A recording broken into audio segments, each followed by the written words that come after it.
little bit of whiskey for Jaden there. There you go.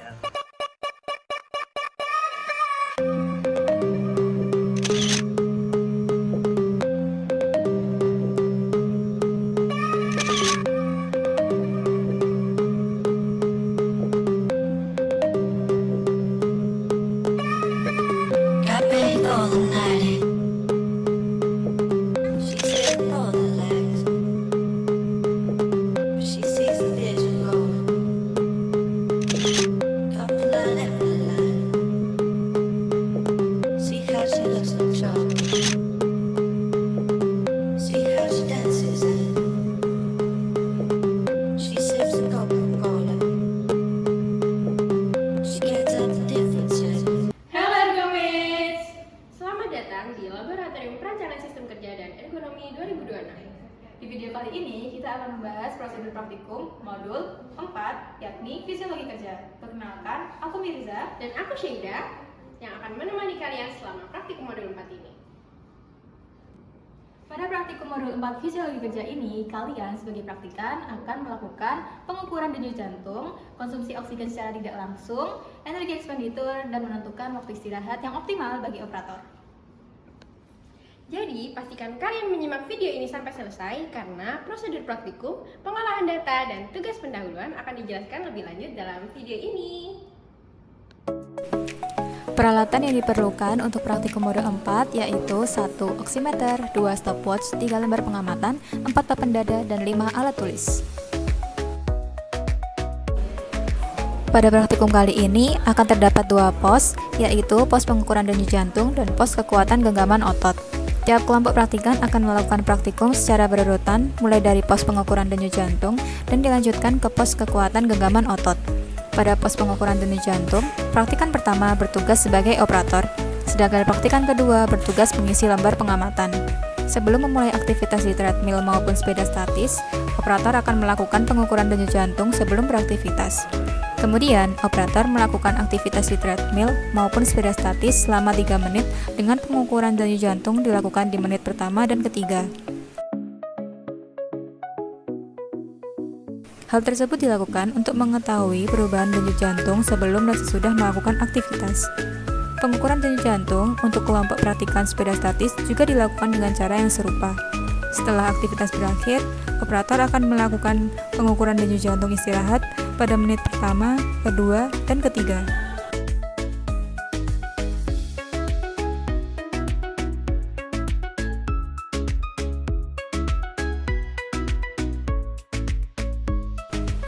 Sama halnya dengan kelompok praktikan yang melakukan praktikum di treadmill, bagi kelompok praktikan yang melakukan praktikum di sepeda statis juga akan melakukan aktivitas selama 3 menit dengan pengukuran denyut jantung yang dilakukan di menit pertama dan ketiga. Setelah aktivitas berakhir, operator akan melakukan pengukuran denyut jantung istirahat pada menit pertama, kedua, dan ketiga.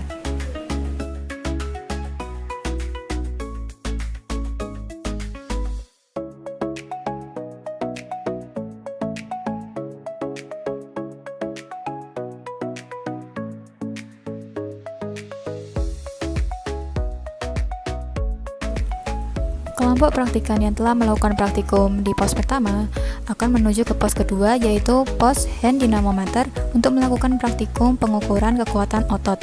Praktikan kedua akan berperan sebagai operator dan praktikan pertama akan berperan sebagai pencatat lembar pengamatan.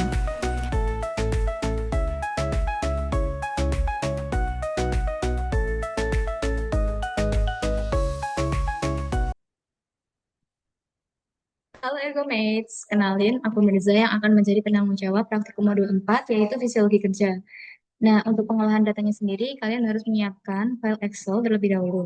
Nah, di file Excel sendiri, seperti yang udah tertera di layar, nah, kalian harus menyiapkan 2 sheet, yaitu sheet data dan juga yang kedua itu sheet intervensi ergonomi.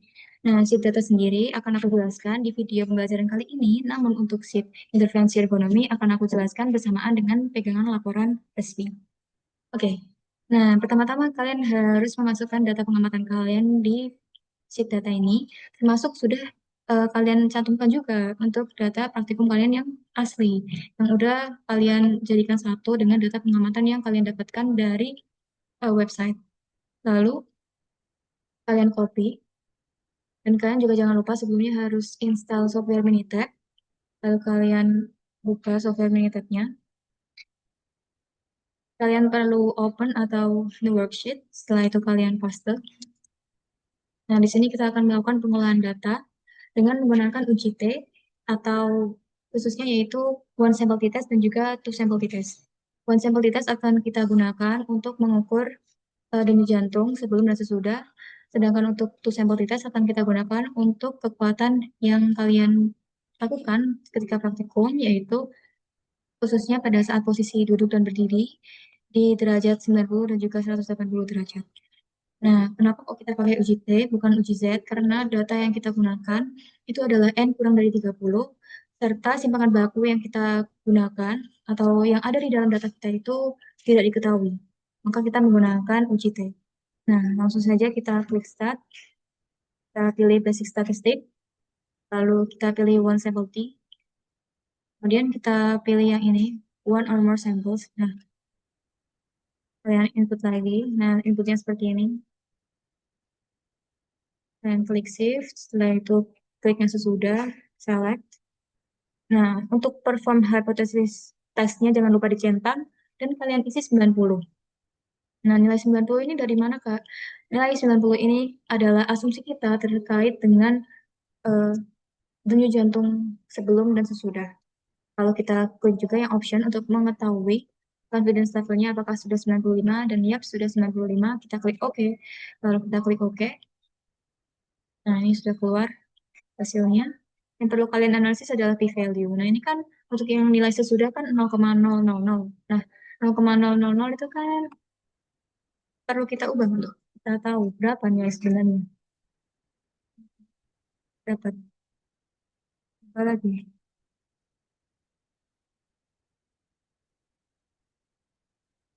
Nah, jika memang nilai dari p-value yang kalian dapat itu di data sesudah itu memang 0,0000, bahkan sampai kalian ubah desimal plusnya 16, ya sudah kalian isi sesuai atau kalian analisis sesuai dengan hasil yang kalian dapatkan. Namun, jikalau nilai angkanya itu sudah berubah bukan hanya 0,000 sekian, selain angka 0 itu sudah muncul, kalian cukup pakai desimal plusnya 10 aja. Seperti ini. Nah, selanjutnya kita perlu untuk melakukan uji two sample t-test khususnya di posisi duduk terlebih dahulu. Sama caranya pakai tool yang stat, terus pilih basic statistik, kalian pilih two sample t. Nah, di sini sebelumnya kita pilih dulu untuk yang duduk sebagai sampel 1. Sampel 2-nya adalah yang duduk 180 derajat. Nah, sebelumnya kalian harus pilih ini ya. Kalian pastikan kalau kalian bukan pilih yang both sample are in one column maupun yang summarized data. Tapi kalian harus pilih yang each sample is in its own column. Nah, setelah itu kalian check options. Nah, confidence level sudah menunjukkan 95,0. Itu udah benar. Lalu kalian klik OK dan OK. Ini sudah muncul nilainya. Lalu selanjutnya kalian juga melakukan hal yang sama untuk yang posisi berdiri.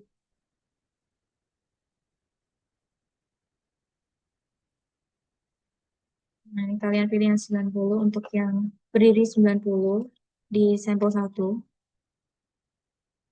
Begini.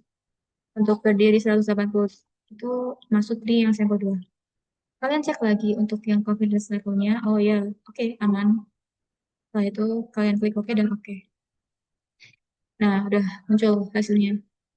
Ya, perhitungan atau pengolahan data untuk modul 4 sudah selesai. Nah, kalian pasti ya bisa lah ya, karena memang di praktikum modul 4 ini sangat mudah daripada praktikum modul lain. Dari harapannya kalian juga bisa menulis laporannya secara tepat dan bukan asal-asalan. Dan untuk yang perhitungan intervensi ergonomi akan aku jelaskan di pegangan laporan resmi. Jadi pastikan kalian juga harus menyimak video terkait pegangan laporan resmi. Nah, terus jangan lupa untuk absensi di video pembelajaran ini. Dan juga jangan lupa untuk mengajarkan tugas pendahuluan yang akan kalian buat sebagai draft awal untuk laporan resmi kalian. Udah cukup itu aja dari aku. See you at the laboratory.